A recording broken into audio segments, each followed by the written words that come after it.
చేయలేని పనులు చేస్తుంటే గవర్నమెంట్ పడేసా నీకు ఎంత ధైర్యం ఉండాలి? దొంగతనంగా దొంగ దీక్షలు చేసి విటమిన్ డి ఇంజక్షన్ తీసుకొని నా దగ్గర 50 పేపర్లు మా గోన ప్రకాశ్లో ఆర్టీఐ తీసుకొని నాకు మొత్తం నాకు ఇచ్చిండు. ఇంజక్షన్ తీసుకుంటే 50 ఏళ్ళు కూడా బతుకోవచ్చు. మణిపూర్లో ఒక అమ్మాయి 20 ఏళ్ళు ఏదో దీక్ష చేసింది. దొంగ దీక్ష చేసి మాట్లాడితే సావు నోట తలకాయ పెట్టినా అని చెప్పి తెలంగాణ తెచ్చినా అని చెప్పి దొంగ మాటలు మాట్లాడి దళితులకు 3 ఎకరాలు ఇస్తా అని ముఖ్యమంత్రి చేస్తాను మోసం చేసి ఇవాళ మా గవర్నమెంట్ జోలికి వస్తావు. బిడ్డ ఈ సంగతి చెప్తాను. నువ్వైతే మళ్ళాసారి ఆ మాట మాట్లాడితే మేము భూమి ఇచ్చి కట్టని టీఆర్ఎస్ పార్టీ ఆఫీస్ కూడా పునాదులతో సహా లేపేస్తాను. మళ్ళాసారి మీరు మాట్లాడితే మేము తలుచుకుంటే ఇప్పటికే నీ దగ్గర 30 మంది ఎమ్మెల్యేలు మా దాంట్లోకి వస్తున్నాయి. నువ్వు వస్తానన్నా వద్దంటున్నాం. మాకు బలవంతంగా కొందరు వస్తున్నారు, మీకు సపోర్ట్ చేస్తామని అభివృద్ధి కోసం అని. నీలాగా చేయదలుచుకుంటే ఇవాళ 9 మంది కూడా మిగిలిపోతుంది దగ్గర. అందుకనే సీరియస్ వార్నింగ్ ఇస్తున్నాం. ఇవాళ ఒక సీనియర్ మినిస్టర్గా నువ్వు ఒక మాట అన్నావు, మాకు సర్వే రిపోర్ట్లు ఉన్నాయి, కాంగ్రెస్ పార్టీకి 2 సీట్లు కూడా వస్తలేవు. నారాయణపేటలో రేవంత్ రెడ్డి గారు ముఖ్యమంత్రి గారు ముఖం చూస్తే అర్థమైపోయింది. ఇంకేమో అన్నారు దాన్ని, ఈ లిల్లీ పెట్టి గారు ఏమని అంటున్నారు, లిల్లిపుడు గారు ముఖ్యమంత్రి గారు అన్నాడు. నీలాంటి పాస్పోర్ట్ దొంగలు దొంగ పాస్పోర్ట్ వేసుకొని అలాంటి బొమ్మాయిలో తీసుకొచ్చి రేవు దగ్గర వదిలిపెట్టి డబ్బులు దోసుకొని నీలాంటి ముఖ్యమంత్రి అయినప్పుడు ఆయన కొట్లాడి ఒక రైతు కుటుంబంకి వెళ్ళొచ్చి ఇలా ఇండిపెండెంట్ జడ్పీటీసీ అయి ఎమ్మెల్సీ ఇండిపెండెంట్ అయ్యి ఎమ్మెల్యే ఎంపీ అయి ముఖ్యమంత్రి అయింది. మీలాగా చిల్లర దందాలు చేయలే. పబ్లిక్ అర్థం కాలేదా? బతుకమ్మ చాటలో మందు పార్టీలు అమ్ముకున్న వాళ్ళ పార్టీకి కూడా ఓటేస్తారా? ఒక్క సీటు రాదు. 12-13 సీట్లు పెట్టుకున్నాం. 15 మిషన్ మా టార్గెట్.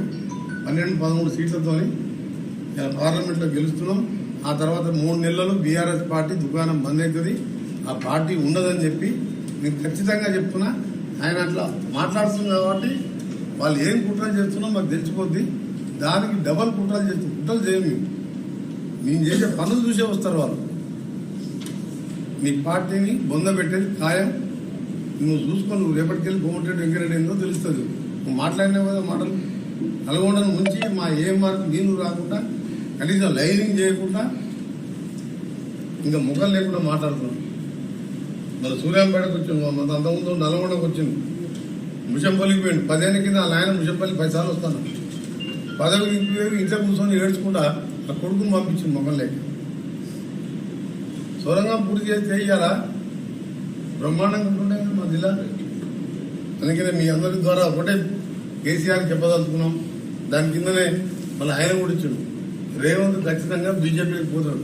ఈ మెంటల్ అయింది ఆయన కొట్లకు, తండ్రి కొట్లకు, ఆ బామ్మర్దికి కొంచెం కూడా ఆ కవిత జైల్లోకి పోయేసరికి మెంటల్ అయింది. ఎట్లా 2 ఏళ్ళు బెయిల్ రాదు. మేము కూడా పోతాం ఫోన్ ట్యాపింగ్లా, కాళేశ్వరంలా, యాదాద్రిలా. మన మనోడు కూడా పోతాడు. మన జిల్లాలో కూడా అలా లోపలికి బెయిల్ వచ్చేది 50,000 కోట్లకు పెంచింది. దాన్ని 29,000 కోట్లకు నామినేషన్ మీద బిహెచ్ఎల్కి ఇచ్చింది. అది ఇస్తానికి వీల్లేదు. 5 లక్షల కంటే ఎక్కువ టెండర్ పెట్టాలి. పెద్ద స్కామ్ అది. ఎల్నర్స్వాడి హైకోర్టు మాజీ ప్రధాన న్యాయమూర్తి గారు ఎంక్వైరీ చేస్తూ నోటీస్ ఇస్తుంది.